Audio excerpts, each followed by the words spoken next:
Hello and welcome to the Insights Podcast. I'm your host, Joe Parnett. Since 2006, I've been working in the realm of emotional fitness. Emotional fitness is about transforming our relationship with uncertainty so we're better prepared to handle the inevitable challenges and pressures and stresses that life brings. We get to explore in this podcast series what impacts our relationships, what inspires our actions, and what influences all of our decision making. We also gain clarity on what matters most, what matters least, and what brings us joy in this life.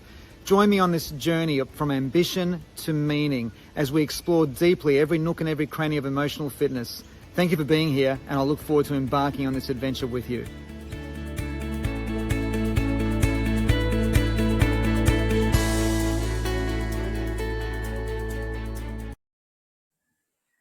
Hey everyone, welcome to episode 99 of Insights. My Lord, one away from 100, can't wait. But today we're going to be focusing on what it means to become an authority on yourself. We're going to explore this very thoroughly. To me, becoming an authority on yourself is the ultimate purpose of uncertainty. So let's hop straight in and let's delve into this topic over the next 15, 20 minutes and let's see where it takes us. So for those of you who've been following me for a while, you've probably heard me share on many occasions that the whole purpose of uncertainty is to provide us with an opportunity to grow. And how uncertainty is a prerequisite. It's like the precursory seed to all growth, and everything in the world is either growing or dying. You know, breathing out, breathing in. As you know, the famous saying from Ray Kroc, you are either green and growing or ripe and rotting. That's certainly a big component of what uncertainty is all about. But the ultimate purpose of uncertainty is to put you on the pathway to becoming an authority on yourself. Now, what does that actually mean? So the ultimate purpose of uncertainty is to be introducing yourself to aspects of yourself that you previously didn't know existed. So in other words, the only way you can be introduced to aspects of yourself that you didn't know previously existed is to be in a situation that has no reference points, something that is challenging, something that is hard, something that is unfamiliar, something that is difficult. And it's possible to do this with conscious volition, to become a conscious inviter of uncertainty, or you allow life to do that for you. One of my favorite sayings in life is that we are either squeezing life or life is squeezing us. Either way, something's squeezing something. And I would rather be the one squeezing life rather than waiting for it to squeeze me. In other words, if we're not growing and keeping up with who we are becoming, then life will produce a situation for us or a circumstance where we are forced to step up. And by stepping up, I'm not talking about Motivation 101. I'm talking about preparing yourself to be the person that you need to become to navigate and handle the next level of your life. In other words, our responsibilities are continually expanding. So we need to continue to become more so we can handle whatever life has in store for us. Now, as we know, as we grow older, our responsibilities expand. Life can become more demanding. I mean, compare life perhaps when you were 16, 17, or even 21, compared to maybe 10 or 15 years later, where some of us here have got families, we've got husbands or wives or partners, we've got sons and daughters, we've got financial obligations, whether that's a rental contract or whether it's a mortgage or buying whatever it might be. It's certainly very different to the responsibilities that we would have had when we were 18, 19, or 20. On the balance of probability, that's kind of generally accurate. So becoming an authority on yourself, not only does that introduce you to aspects of yourself that will prove to be very valuable and useful in the next stage of life or the next challenge that comes along, it also provides us with a sense of wisdom. And I'm going to talk about what wisdom means in the realm of emotional fitness in a moment. But first of all, I want to give you an example of what I mean with what I just said a few minutes ago, which is learning how to become a conscious inviter of uncertainty into your life. So life doesn't have to do it for you. Because if life has to do this for us, it's going to be done or expressed in a way that we're not going to like or enjoy. I would rather be a conscious inviter of uncertainty rather than waiting for life to bring it to me. So what does it mean to be a conscious inviter of uncertainty? It means making a decision to go and do something that you've never done before, or go and do something that you know for you is going to be hard. And the trick is, or the point being, is that you can't compare what you or I call hard with what somebody else defines as hard. Because here's the thing with hard, is the hardest thing that you have ever done is the hardest thing that you've ever done. I'll give you an example. Just recently, I spoke at a conference over in Queenstown, New Zealand, which was an absolute pleasure and delight and thrill. And there was a fellow who was speaking before me. And this man has experienced incredible adventures. He runs an adventures business, an adventures experience business. And some of the extreme things that this fellow has done are beyond belief. Like your mouth just drops with some of the stories that this particular gentleman shares. Amazing. Now, when we got to Queenstown in New Zealand, we went up a gondola to the top of the mountain, and we caught like a luge, down the mountain. You can go as fast or as slow down the luge as you want. And the example that he gave is that he was just encouraging all of us to embrace the whole thought of not only expanding a comfort zone, but getting out of our comfort zone by doing something that we would find challenging or difficult. And he said, some of the things that he's done that are the most difficult, is spending days and days in parts of the world where the sun only shines for 90 minutes to 2 hours, and spending 8 hours trekking through thick snow to get to a certain destination. I mean, it's crazy, extreme, difficult stuff. I mean, there was many other stories that defy imagination, just mind-blowing. But he made the point. He said, but if going down the luge is the most difficult thing you've ever done, or dipping in a cold bath in the cold lake is the most difficult thing you've ever done, the fact still stands that that is the single most difficult thing that you've ever done. And that's what this is all about. Because sometimes when I hear people saying, you've got to go and do something hard or something that challenges you, immediately what comes to my mind anyway, and I'm happy to be wrong, maybe for you it's different, what comes to my mind are some of the more extreme sports or some of the more extreme things you hear people that have done. So the hardest thing you've ever done is the hardest thing you've ever done. And we need to remember that. So for me personally, one of the most difficult things I've ever done was many years ago. I did a thing called a vision quest. And I've told this story so many times to so many audiences, and I'm not going to repeat it all here.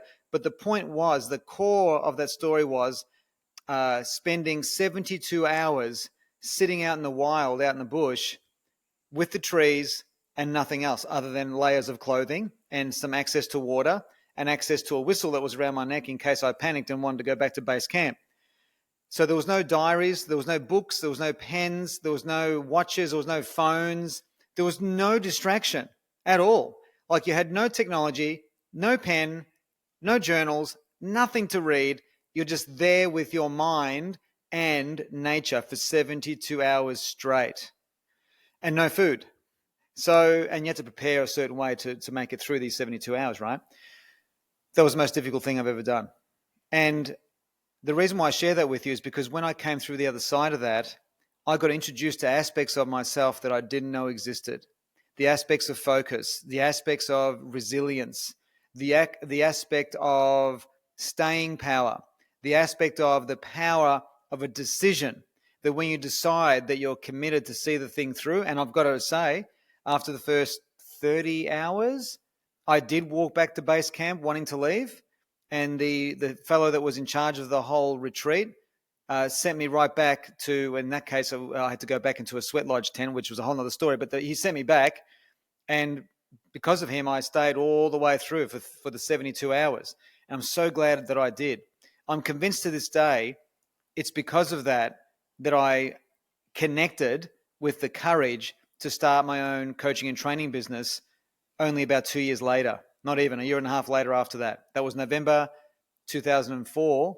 And in February 2006, I started my own coaching business. And it was inspired by those 72 hours. So the point I'm making, and I consciously invited that into my life. Does that make sense? So I think it's a great idea. In fact, I know it's a great idea to be a conscious inviter of this into your life, because I'm not talking about Vision Quest. I'm talking about whatever it is for you that it is the most difficult thing you've ever done. Whatever that it may be, whether it's a spiritual thing, an energetical thing, a physical thing, a creative thing, and whatever it might be for you, right? And then what happens is we get introduced to aspects of ourselves that we didn't know existed. And those aspects of ourselves that we previously didn't know existed will prove to be very useful for whatever challenges lie ahead, because life is full of challenges, from micro challenges like mini micro challenges of losing your car keys through the macro challenges of perhaps losing somebody that you love and having to navigate the grief and the loss of that to the other side, whatever the other side means and whatever the other side is. Am I making sense? So there's always going to be some kind of challenging theme going on in all of our lives, micro, macro, and everything in between. So there's that side of things. Also, becoming an authority in yourself, I'm going to loop back now to what it means to become emotionally fit from a wisdom perspective. Now, what I love about this is that if you introduce yourself to aspects of yourself that were previously unknown, as often as you can, so the point of that is so you can become an authority on you, which is a fancy way of saying getting to know you really, really well. What that does is it produces wisdom. Now, wisdom in the context of emotional fitness means that you have clarity on what your identity is, that you no longer define yourself by the roles that you play, but you define yourself by the character that you're becoming. And you have a rich definition, a rich sense of awareness, a rich sense of connection, a deep connection with what that means for you. Wisdom in emotional fitness also means that you have an awareness of where you are on the journey from ambition to meaning, where you're in the process of integrating ambition into meaning, where you're finding yourself making money in a meaningful way. And often by making money in a meaningful way, we become conscious contributors to adding value to the lives of others, whoever it is that you or I serve. So in other words, in the ambition to meaning journey, we become aware that success now is not about whether I'm winning or losing. Success is about how much value I am being to somebody else, how much value I'm being to my market, how much value I'm being to my sons, how much value I'm being to my wife, etc. All the bits and pieces that go with that. The other aspect of becoming wise by introducing or by becoming an authority in yourself, you also become clear on the activities, a plethora of activities that bring you joy into your life. Whether it's a hobby, whether it's an experience, whether it's, the time, how you spend your time with certain people in your life that you love and adore, how you spend time on your own, experiences that you want to expose yourself to that are good for you and good for others and good for the greater good, whatever it might be. So it's having and having a consistent approach to that. So you're bringing joy and a sense of peace into your life all the time. It also means being wise from becoming an authority in yourself.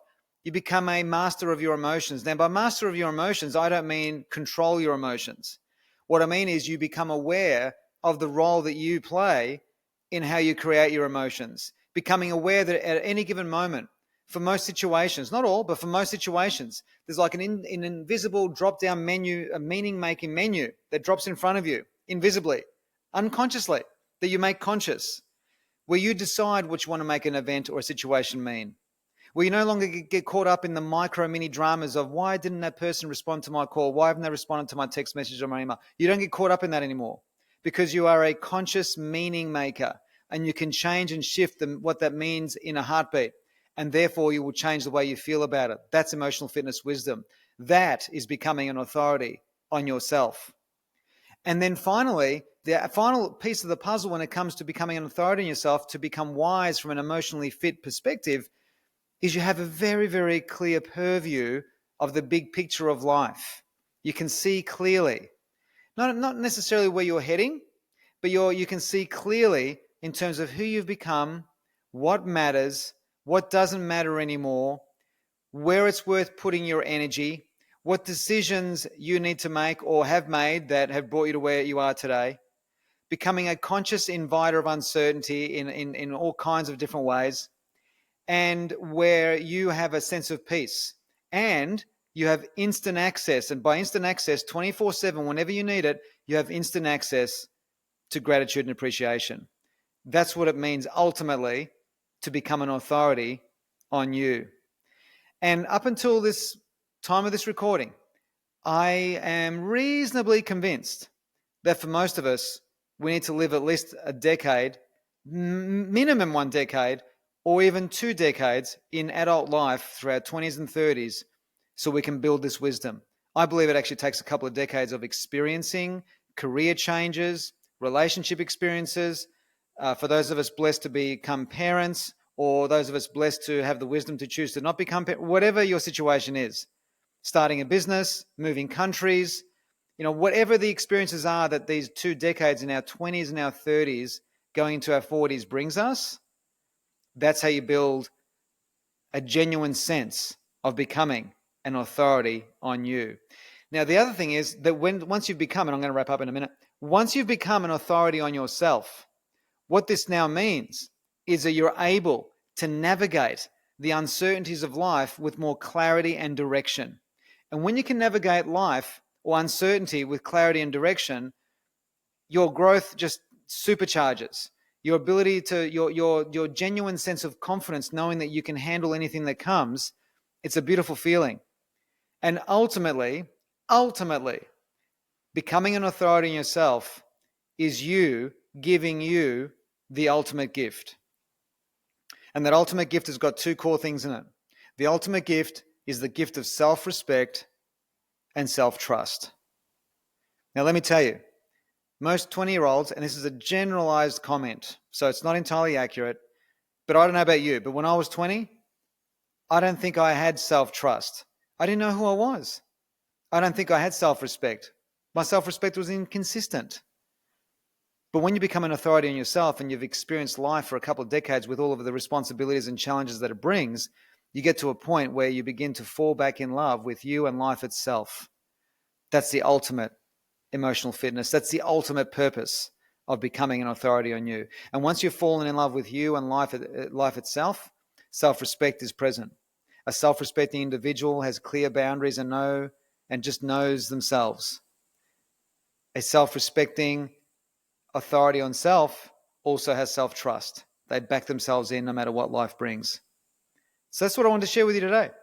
I really hope that there's something in this for you today. And I would love it, whether you're watching this on YouTube or whether you're listening to this on Spotify or whatever platform is your choice, if there's a way of commenting, I would love to hear an insight or two of what you thought was really useful from today's conversation, today's insights into the human condition. So I hope you found this useful. I've certainly loved delivering this for you, and I really appreciate you taking the time to listen.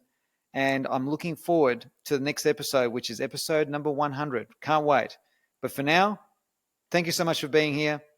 Appreciate you and appreciate all of this. And I'll see you soon.